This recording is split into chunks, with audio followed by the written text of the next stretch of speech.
Auzubillahi samil alim minasyaitonir rajim. Bismillahirrahmanirrahim. Alhamdulillahi rabbil alamin wassalatu wassalamu ala sayyidina mursalin wa ala alihi wa sahbihi ajmain. Assalamualaikum warahmatullahi wabarakatuh. Salam sejahtera, salam satu Malaysia and very good morning to all of you. Hari ini saya nak berbincang. Ada kelainan sikit pada hari ini. Satu, saya agak tak laju naik ke pentas sebab saya terjatuh daripada kuda pada Sabtu yang lalu. Ini satu perkara yang menarik sebab saya belajar kuda ni daripada Ustaz Tamjiz, dan Ustaz Tamjiz ni mengajar saya di Mekah ketika kami buat haji pada tahun 2001. Jadi semua teori tentang kuda saya dah belajar pada Ustaz Tamjiz sebab kami duduk sebilik dengan dia. Ya, 4 orang tak ada kerja lepas pada makan breakfast tu, nak tunggu zuhur, macam-macam cerita lah. Jadi saya cerita pada Ustaz Tamjiz tentang kawan-kawan kita datang. Ustaz, boleh tak Ustaz ajar saya satu ilmu yang saya tak boleh belajar daripada Ustaz lain? Daripada Ustaz lain, ya, bukan daripada orang lain, daripada Ustaz lain. Orang kata boleh, saya nak ajar kamu dua perkara. Satu tentang kuda, wah, saya kata interesting. Yang kedua tentang hantu. Jadi saya belajarlah semua teori tentang kuda. Jadi jatuh kuda tu biasa. Tapi Ustaz Tamjiz pesan pada saya, dia kata kalau nak hebat kuda ni, you kena jatuh 3 kali. Jadi hari Sabtu hari tu saya dah khatam. Saya jatuh kali yang ketiga. Jadi selepas ni mungkin saya boleh ajar orang lain lah macam mana nak naik kuda.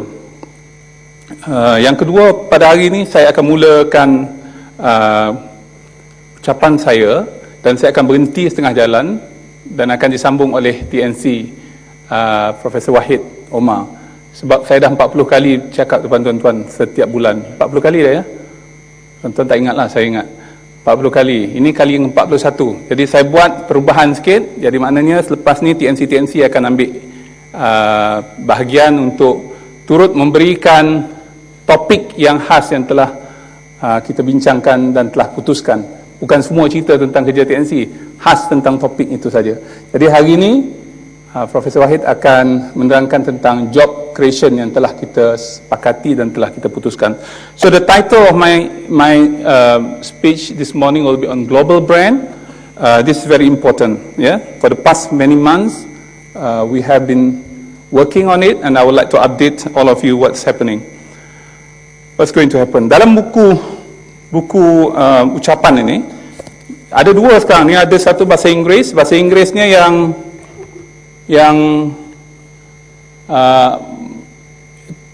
ininya mokasin, sedangkan mokasin pada buku bahasa Melayu ni pada nama saya. Jadi this is the English version. So those who are not able to understand Malay, please get this book in English. So this is also been translated by the team. I'm very grateful. But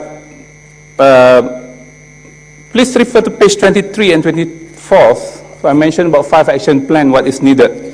The first one is knowledge as a value-driven priority. Banyak orang berbicara tentang university, research university and whatnot. They are referring to few aspects of it. Paper, research, PhD students and whatnot. So I don't want to complicate the whole thing, and I would like to emphasize the gist of everything must be on knowledge driven. Ya, kita buat sesuatu kerana knowledge. Kenapa kita buat sesuatu investment dalam universiti ini? Katalah kita nak buat trails di universiti, because we want to encourage knowledge development. Kita nak orang kita tahu tentang perkembangan kampus kita, tentang species flora and fauna. And we are not alien to our own environment. Banyak orang di antara kita apabila bincang tentang hutan, this is not my area. I am civil engineer. But you are living in tropical climates. You must understand that. You must be able to show people variety of species in your area. I have been to many places in the world, tuan-tuan. Not only in European and American lands, but also in say for example in Japan, in Korea. And what I noticed, they really understand the environment. Ya, kalaulah mereka bincang tentang cuaca tu, mahir betul tentang cuaca. Kita yang tahu tentang cuaca, hari ni hujan, besok tak hujan. Hari ni hujan lebat, besok tak hujan lebat. Itu saja yang kita tahu. Kita tak tahu macam mana pattern hujan. Ya, kita tak tahu kenapa banjir berlaku. Kita tak tahu bila banjir berlaku itu, what is the phenomena behind it. Because we think that this is not my area.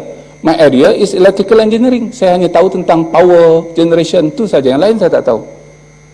This is something missing. Dan saya nak supaya kita kalau boleh buat banyak benda di dalam UTM ini based on what we call knowledge driven as the highest priority. Yang kedua ialah placing scholars accordingly with respect, rules and responsibilities. Ya, sebab itulah kita nak orang yang kita iktiraf sebagai profesor, orang yang iktiraf sebagai head of academic units, they must play the roles as scholars. Orang yang berilmu. Saya selalu sebutkan perkara ni. Dan saya tak nak tuan-tuan berlaku di UTM di mana kita tidak bersemangat, tidak gairah untuk menuntut ilmu. Sepatutnya apabila kita berada di universiti, kita sentiasa gairah. Dan ilmu itu bukan hanya ditandai dengan sijil. Saya dah ada PhD, saya dah ada masters. That is not knowledge. That is certification. In the past, people don't have that certification. Al-Bairuni, Imam Ghazali, ya, banyak orang tak ada kelayakan yang ada certification. Apa yang mereka ada ialah knowledge that they have implemented, knowledge that they have already inculcated in their mind. Ini yang berkaitan dengan persijilan ni semua bid'ah abad ke-20. Mana ustaz-ustaz ni? Ini semua bid'ah, ustaz. Zaman Rasulullah tak ada orang dapat PhD, tak ada orang dapat sijil nak kata orang tu pandai. Ini adalah bid'ah, insya-Allah bid'ah dalalah. Bid'ah yang baik apa? Hasanah, sorry. Ada kalanya menjadi dalalah sebab kita pergi ke universiti itu kita hanya mendapatkan ilmu, dapatkan sijil saja. Kita tak nak ilmunya. Sebab itulah banyak perkara berlaku di mana orang cuba nak tiru, orang cuba nak plagiarize dan sebagainya. Sebab bagi dia yang penting ialah sijil. Ilmu tu tak penting bagi saya. Yang penting ialah sijilnya. Saya dapat sijil master, saya dapat sijil bachelor. Itu kita panggil dalalah. Ya? So that's very important. Competitive environment towards enhancement, expansion and penghayatan ilmu. Dalam bahasa Inggeris tu disebut sebagai embrace of knowledge, which I think is not what I meant. I meant penghayatan ilmu. Penghayatan ilmu ni lebih daripada just embracing. Menghayati. Kalau dia tahu perkara itu 1+1 adalah 2, bermakna kita mesti yakin bahawa itu adalah prinsip yang betul. Itu prinsipnya, 1+1 2, tak boleh tipu. Ya? Dan dalam kehidupan kita 1+1 kena 2. Dalam kita buat akaun 1+1 kena 2. Kalau kita tetapkan jawapan 2 dahulu, kemudian kita cari 1+x jawapannya 2, dan kadang-kadang kita tersasar. Jadi ini adalah perkara-perkara yang penting bagi kita. Yang keempat ialah academic programs as noble activities. Noble dalam bahasa Inggeris, bahasa Melayu ni aktiviti yang kudus, aktiviti yang suci. Sebab itu kita masuk kelas, kita rasa this is something big. Ya, bukan masuk kelas itu kita bagi kuliah itu rasa this is part of my job, biasa dah, saya dah 30 tahun dah mengajar benda saja. No, this is as if you are going to do something noble. Bagaimana kita nak pergi buat perkara-perkara yang baik. Seperti contohnya kita nak pergi menziarahi orang sakit, kita nak bersedekah, kita nak buat perkara-perkara yang baik. Begitulah juga kita hadir atau kita memberi kuliah. Ya, itu yang perlu. Kalau kita tak sampai ke tahap itu, tuan-tuan, makna gagal saya sebagai Naib Chancellor. Sebab saya sebut ni banyak kali. Ya, kalau tuan-tuan tak faham lagi, saya dah sebut banyak kali. Ini hari ni saya ulang balik. Ya, kita masuk dalam kuliah itu is kuliah yang di mana malaikat akan memberikan kita naungan. That is what we mean with that. Ya. Bukan maknanya this is just a secular activity. Saya pergi, saya buat perkara-perkara yang patut-patut cukuplah. Tidak, lebih daripada itu. Ya, yang terbaik.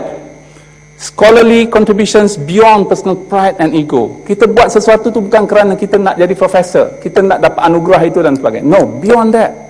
We must work beyond that. And this, if you able to understand that, and this is what I meant by this book. Yeah, we must go beyond that. And itulah perkara yang saya nak sebutkan. 5 action plans yang kita kena ada, yang kita sebut banyak kali dan saya telah pertekankan banyak kali. Berkaitan dengan global brand ini, tuan-tuan, adalah perkara yang lumrah, mudah saja kalau you work according to what I have said, the 5 action plans tadi. Yang lain itu semua mudah untuk kita laksanakan. Baru-baru ni saya pergi ke Oxford University mengiringi Duli Yang Maha Mulia Raja Zaris memberi ucapan di Somerville College. Saya dah maklumkan dalam ucapan saya yang lalu. Tapi dalam kesempatan tersebut saya telah dapat berbincang dengan Dean, Deputy Dean yang sebelah kiri ni, of Faculty of Science, yang he is in charge of, he is head of mathematics, I forgot his name. And this is Professor O'Kendon, and this is existing head of mathematics, Mathematical Institute. So kita telah bersetuju untuk menubuhkan apa yang kita sebut sebagai Oxford UTM Centre for Industrial Mathematics. So this is the first centre where Oxford borrow their name. Dia emphasize nak letak nama Oxford tu. Pada asalnya saya cadangkan UTM Centre for Industrial Mathematics dan Oxford University is our partner. Dia kata, no, I want Oxford to be there. Yeah? So this big, because Oxford will not able to do that with any ordinary university.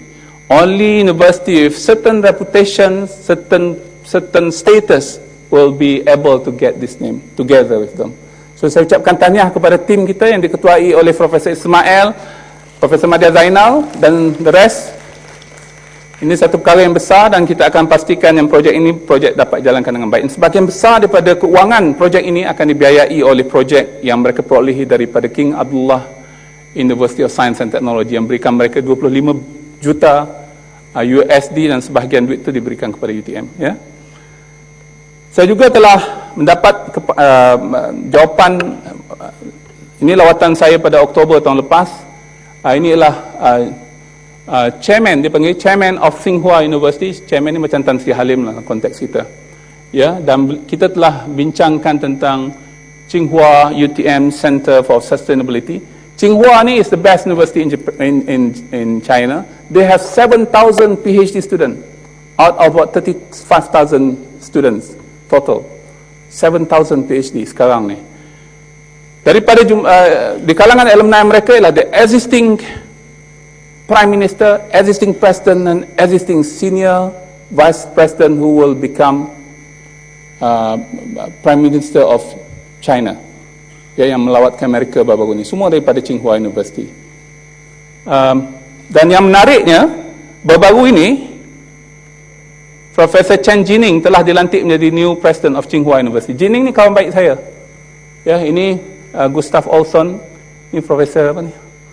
Rahmalan, So kawan baik saya dan kami kenal. This is water engineer, ni Gustav Olson yang selalu datang ke UTM itu. So semasa saya di Tsinghua, saya diberikan bilik. Saya berada 3 hari 4 hari di Tsinghua. Bilik saya ialah pejabat Jining, Chen Jining, pejabat dia di fakulti. Jadi I was in his room for 3 days, and while he was serving as Senior Vice President of Tsinghua. So dia dah bagi keputusan bahawa they want to work with Tsinghua, with UTM. So kita akan adakan satu center yang kita sebut sebagai Tsinghua UTM Center for Sustainability. Profesor Rahmalan telah kita beri mandat untuk menubuhkan center ini bersama dengan tim dalam sustainability. Jadi siapa yang berminat, sila datang. Kita telah buat beberapa perkara penting. Our investment for the next 5 years is 10 million with Tsinghua University, termasuk student exchange, profesor mereka datang ke UTM dan banyak program lain yang akan sama-sama kita adakan nanti. Pada 23 Februari yang lalu ada satu perkara besar. Ini kali pertama duta-duta daripada European Union